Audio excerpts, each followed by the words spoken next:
Penegasan Panglima TNI Jenderal Andika Perkasa bahwa tidak ada larangan bagi keturunan anggota PKI untuk mendaftar seleksi anggota TNI mendapat apresiasi. Penegasan itu dinilai akan menghapus stigma dan diskriminasi akibat peristiwa yang terjadi lebih dari setengah abad silam. Sudah tepatkah langkah Jenderal Andika memperbolehkan keturunan anggota PKI mendaftar seleksi TNI? Lalu juga bagaimana sebaiknya pemeriksaan latar ideologi calon anggota TNI, Polri, dan ASN? Sudah bergabung bersama kami secara daring ada anggota Komisi Pertahanan DPR RI, Pak Bobi Adityo Rizaldi, dan juga sejarawan senior, Pak Asfi Warman Adam. Selamat pagi, Pak Bobi dan juga Pak Asfi. Semoga dalam kondisi sehat. Selamat pagi, Mas Timothy, Pak Asfi. Jadi saya ingin tahu dari Pak Bobi dulu, kalau melihat apa yang ditegaskan oleh Panglima, ini sekali lagi mungkin lebih kepada memang penegasan ya, khususnya untuk poin menerima keturunan PKI. Sebenarnya jelas sebenarnya, tidak pernah ada aturannya juga, khususnya untuk anaknya begitu atau keturunannya untuk masuk ke dalam TNI. Tapi apa yang akan membedakan begitu, Pak Bobi, setelah ditegaskan oleh Panglima, walaupun tidak ada perubahan aturan di sini, tapi memang penegasannya bahwa bisa mendaftar TNI dan bisa diterima. Apa yang akan berubah dengan penegasan ini? Ya, saya rasa kalau tidak ada terlalu perubahan signifikan ya, tidak perlu diperdebatkan juga, karena memang itu sudah masuk di dalam pasal 28 Undang-Undang 34 tahun 2004 tentang TNI, lantas juga ada di PP, Peraturan Pemerintah 39 tahun 2010 mengenai administrasi prajurit TNI, itu memang tidak ada hal khusus untuk pelarangan keturunan dari PKI. Pun nanti yang di TAP MPRS 25 tahun 1966 itu kan ada lanjutannya, yaitu TAP MPR 2003 bahwa tetap harus memperhatikan hak-hak asasi manusia. Nah, yang mungkin yang perlu setelah penegasan dari Bapak Panglima, TNI perlu memastikan ada mekanisme bahwa siapapun masyarakat yang ingin berpartisipasi, ingin mendaftar menjadi prajurit TNI, itu bisa ada tes yang memastikan tidak terpapar ajaran-ajaran yang terlarang dalam MPRS tersebut. Dan juga soal yang lain, yaitu misalkan di radikalisme.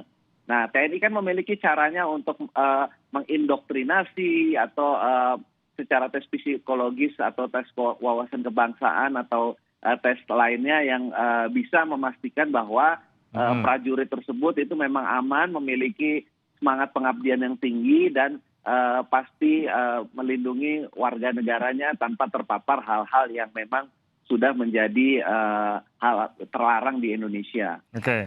Nah, tapi Pak Bobi, di sisi lain kan kita sering mendengar juga bagaimana sebenarnya meskipun aturan ini tidak ada yang berubah dan aturan ini tidak pernah melarang keturunan dari PKI, tapi dalam praktiknya begitu, tetap ada pembedaan pada saat seseorang, terutama mereka yang termasuk di dalam KK tercatat sebagai keturunan dari PKI, tetap saja mau mendaftar pun akhirnya tetap sulit untuk bisa masuk ke dalam TNI.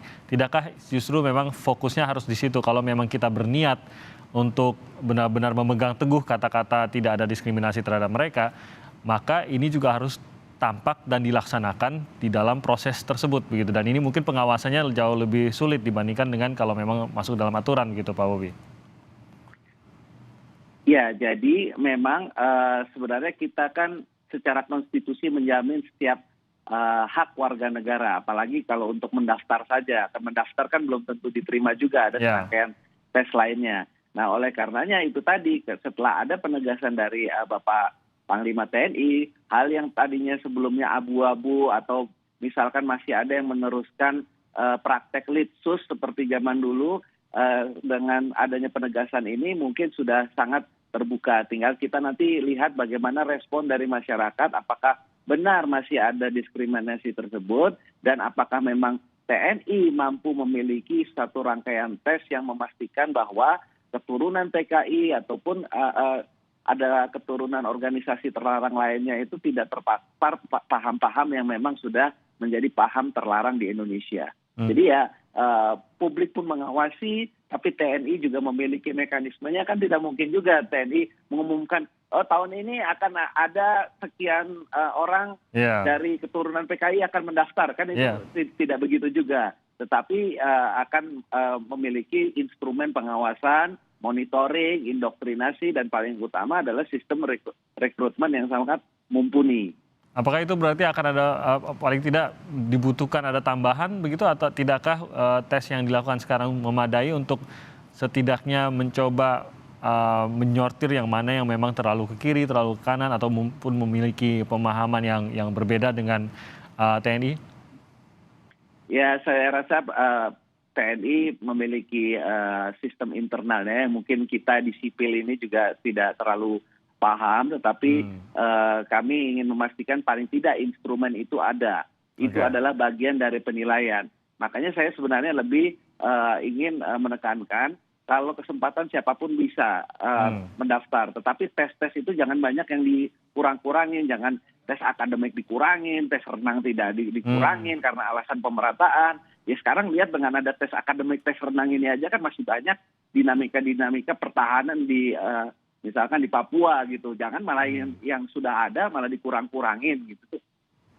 Oke, nanti kita akan ke sana. Saya ingin melihat lebih jauh lagi terkait dengan hubungannya sendiri antara PKI dengan sejarah kita dalam penerimaan TNI ke Pak Asfi. Pak Asfi, kita tahulah begitu mungkin mengapa sangat sensitif biasanya kalau membahas isu PKI ini. Tapi kalau dilihat dalam sejarahnya setelah keturunan PKI begitu, Pak Asfi, bagaimana Anda melihat apakah sudah diberikan kesempatan sesuai dengan undang-undang? Sekali lagi kita pegangannya adalah undang-undang. Dan di sisi lain, apakah memang Anda percaya bahwa meskipun punya sejarah yang tentu saja berkonflik dengan TNI, apakah TNI sendiri akan bisa menerima hal ini? Yang pertama bahwa larangan itu pernah ada. Ya. Larangan bahwa mereka yang terlibat G30S dan keturunannya itu menjadi anggota TNI, menjadi anggota PNS, itu pernah ada berdasarkan instruksi Menteri Dalam Negeri tahun 1981. Instruksi itu tidak pernah dicabut juga, tetapi di dalam prakteknya sudah diabaikan saja gitu. Tetapi juga jangan lupa, semasa Orde Baru itu juga diperlakukan Litsus. Ya. Litsus itu untuk pegawai negeri dan juga untuk tentara, untuk TNI. Untuk mereka kenaikan pangkat, mereka dicek dulu apa ada keturunan, atau bahkan untuk TNI yang mau keluar negeri pun juga mereka dikenai Litsus gitu. Jadi dicek apakah mereka pernah punya hubungan darah dengan anggota PKI atau yang terlibat G30S. Ya. Saya kira contoh yang sangat nyata itu menimpa seorang kapten Angkatan Laut yang luar biasa itu, Gita Arjakusuma, yang seangkatan dengan Wiranto. Gita Arjakusuma itu kapten, tetapi karena ayahnya itu kolonel Angkatan Udara Suaib Arjakusuma itu ditahan pada tahun 69 karena apa? Karena dia menjemput Operdam Subandrio dari Medan ke Jakarta pada tanggal 2 Oktober 65, bapaknya ditahan belasan tahun, dan Kapten Arjakusuma itu harus keluar dari dinas Angkatan Laut, dan Kapten Arjakusuma terpaksa melakukan itu karena faktor Litsus tadi. Orang tuanya pun sendiri tidak terbukti bersalah gitu, cuma karena ditahan belasan tahun.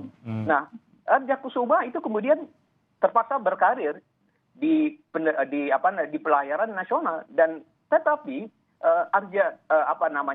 Gita Arjakusuma ini kemudian yang melayarkan itu kapal pinisi Nusantara dari Indonesia itu ke Vancouver tahun 46. Jadi prestasinya luar biasa, dia mengharumkan nama baik Indonesia bahwa kapal pinisi Nusantara itu bisa berlayar dari Indonesia ke Kanada gitu. Ya, ini prestasi dari seorang yang tersingkir dari Angkatan Laut cuma karena Litsus tadi, karena ayahnya yang dianggap terlibat G30S padahal cuma menerbangkan menjemput Dr. Subandrio itu dari Medan ke Jakarta pada tanggal 2 Oktober tahun 65. Jadi dampaknya itu sangat luar biasa gitu. Nah, sekarang dihilangkan sesuatu yang menurut saya sangat positif dan seharusnya lebih dahulu gitu. Jadi bukan sekarang saja ya isu ini. Karena pada tahun 2004 itu Mahkamah Konstitusi itu sudah melakukan judicial review dan menghapuskan pasal di dalam Undang-Undang Pemilu tahun 2003 itu tentang larangan bagi mereka yang dianggap terlibat G30S itu untuk memilih dan dipilih gitu. Jadi sudah ada tahun 2003 itu pencabutan peraturan yang melarang itu. Nah, ya sekarang ini suatu hal yang sangat positif ya, tindakan dari Panglima TNI ini. Oke, kalau secara aturan menteri sebenarnya sudah tidak dipermasalahkan lagi begitu Pak Asfi ya, secara aturan? Iya, karena itu aturan tahun Menteri Dalam Negeri dan apa hubungannya ya dengan urusan pegawai negeri sipil dan TNI. Tetapi yang menyangkut pegawai negeri sipil itu ada surat edaran dari Menpan RB dan Kepala Badan Kepegawaian Negara itu ada 6 organisasi yang pegawai negeri sipil atau aparatur sipil negara itu tidak boleh menjadi anggota atau pendukungnya.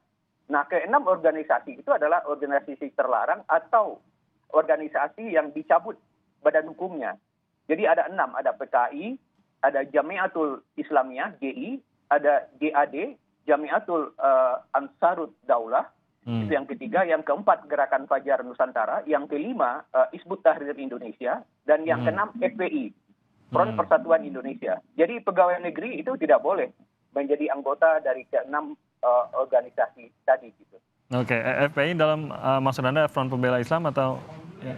Front Pembela Islam, Pembela Islam, karena itu dikatakan ormas yang dicabut status badan hukumnya. Jadi 6 surat edaran Menpan RB dan Kepala Badan Kepegawaian Negara, ASN, aparatur sipil negara itu tidak boleh menjadi anggota dari ke-6 itu. Jadi dari PKI, GI, HTI. Ya, Pak Asfi, sebenarnya kalau PKI ini memang sangat-sangat sensitif, kita tahu bahwa seringkali juga masuk ke ranah politik lah akhirnya isu-isu yang dihembuskan dengan menggunakan nama PKI begitu.